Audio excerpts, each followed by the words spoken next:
सदर ममलिकत के ऊपर पाकिस्तान पीपल्स पार्टी, नून लीग और उनके इत्तेहादी तनकीद कर रहे हैं कि वो आइन और कानून के मुताबिक कौमी असम्बली का इजलास नहीं बुला रहे। उनके ऊपर इल्ज़ाम लगाया जा रहा है कि वो आइन शिकनी कर रहे हैं। यहाँ तक कि सेनेट के अंदर रज़ा रुबानी साहब ने खड़े होकर कहा कि ये आइन के साथ दहशत गर्दी है। ये सारी तनकीद जो सदर ममलिकत के ऊपर हो रही है, इसमें बार बार आइन का जिक्र आता है। कहा जा रहा है कि आइन के अंदर वाज़े तौर पर लिखा हुआ है कि 21 रोज़ के अंदर आप इजलास बुलाएंगे, तो क्यों नहीं इजलास बुलाया जा रहा? लेकिन क्या ये वही आइन नहीं है जिसमें वाज़े तौर पे लिखा हुआ है और उसी फ़ॉन्ट में यकीनन लिखा गया होगा, उसी पेन से आइन लिखा गया होगा एक वक्त में, जब उसके अंदर यह भी लिख दिया गया था कि 90 रोज़ में इंतखाबात होंगे। जब यह लिखा गया था कि 21 रोज़ के अंदर इजलास बुलाया जाएगा, तो 90 रोज़ का इंतखाब वाला मामला भी तो उसी आइन का हिस्सा है ना। उस पर क्या इन्होंने अमल दरामद किया? उस वक्त इनका मौक़िफ़ क्या था? लगता ऐसे है कि आइन पाकिस्तान का,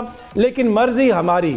जहाँ पे हमें सूट करता है हम आइन को उस तरीके से मोड़ देते हैं। अब लेटेस्ट एपिसोड क्या है कि सुन्नी इत्तेहाद कौंसिल गई है इलेक्शन कमीशन में अपनी रिजर्व सीटें लेने। वहाँ पे MQM पाकिस्तान पीपल्स पार्टी और नून लीग ने जाके ये मौक़िफ़ इख्तियार किया है कि हमें भी फरीक बनाया जाए। और ऐसा लगता है कि वो कह रहे हैं कि मैंडेट तुम्हारा लेकिन सीटें हमारी। उनको इस चीज़ के ऊपर एतराज़ है।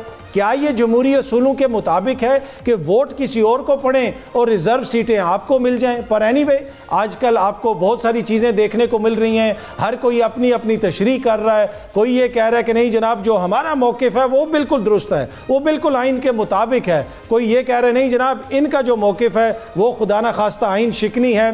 अब मुल्क की सियासत किस तरफ जा रही है? सूबों में हुकूमतें बन रही हैं। वफाक में कितनी जल्दी हुकूमत बनेगी? अब वफाक में हुकूमत बनाना बड़ा ज़रूरी है, इसलिए कि आइनी ओहदे भी लेने हैं। अवाम का हक उन तक पहुँचाना है। जब तक आसिफ जरदारी साहब सदर नहीं बनेंगे, कोई मोअज़्ज़ज़ शख्सियत स्पीकर नहीं बनेगी, कोई चेयरमैन सेनेट नया सामने नहीं आएगा, तो अवाम को उनके हकूक़ कैसे मिलेंगे? इसलिए ज़रूरी है कि तमाम आइनी ओहदों को फ़ौरन सियासी जमातों के दरमियान बांटा जाए और इन आइनी ओहदों पे लोग आएँ और वहाँ पे बैठ के वो मुल्क के आइन और कानून के मुताबिक मेरी, आपकी और पूरी अवाम की खिदमत करें।